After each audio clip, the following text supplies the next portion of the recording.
J'ai même pas cherché à comprendre, j'ai regardé le monsieur, j'ai fait allez c'est bon, c'est lui.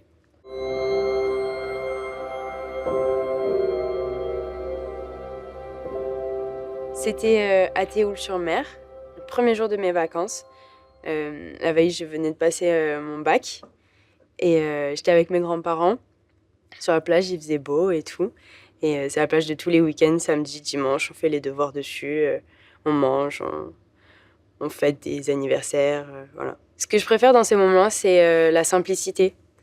Il en faut pas beaucoup pour aller à la plage, prendre des serviettes, un maillot de bain.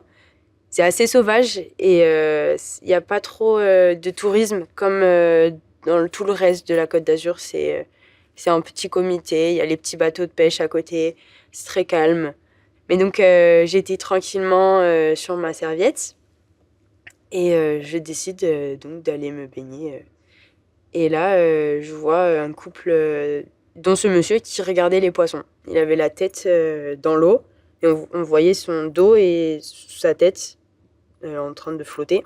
Et je les ai repérés et je me suis dit, ça fait longtemps qu'il regarde les poissons quand même, hein. Il est assez fort pour un vieux monsieur. Et là, j'entends du bruit, une dame qui commence à s'alerter et tout, essayer d'appeler à l'aide, quoi. Donc, je fonce vers le monsieur, je nage vite et tout, et je le récupère comme il faut, mais je le savais pas. En fait, c'est drôle parce qu'une semaine avant, j'avais regardé Alerte à Malibu. Et j'ai eu des petits flashs de scènes.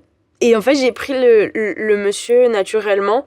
J'ai mis ma main sous son aisselle pour la poser sur son cœur. Et j'ai mis sa tête là, à côté de moi. J'ai vraiment utilisé toute ma force pour aller au plus vite jusqu'à la plage pour qu'il soit pris en charge. Et là, il y a tout le monde qui est arrivé.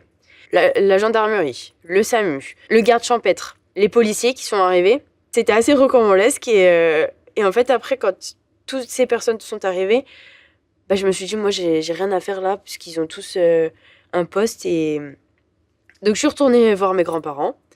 Et là, il me dit, mais c'est toi qui a ramené le monsieur? J'ai dit, ouais, c'est moi. Et après, je me suis assise et ma grand-mère m'a servi un verre d'eau. Elle m'a dit, ça va? Je dis, oui, ça va. Les sauveteurs sont venus me voir et m'ont tous félicité. Ils m'ont dit franchement, super que tu étais dans l'eau et que tu étais là pour lui. Et le directeur, je me rappellerai toujours, j'étais là, il était immense devant moi, comme ça. Et il me dit alors, si tu es d'accord, on t'offre la formation du BNSSA. C'est le brevet national de secourisme et de sauvetage aquatique qui coûte un bras. Et dans ma tête, je dis putain, je sais pas faire le crawl. Et là, ma grand-mère derrière moi, elle me fait comme ça dans le dos. Et là, de suite, je fais ouais, bah super, moi je suis chaud, je suis trop partante. Ils m'ont présenté toute l'équipe. J'ai rencontré des gens formidables. J'ai créé des amitiés, des copains dans la piscine. Et en fait, ça a créé des liens parce que on est là tous pour la même chose. Donc c'était vraiment mon refuge. C'est une famille, c'est une bande de copains, on se voit. À chaque fois, je suis invitée aux événements. C'est ma bande de secouristes, ouais.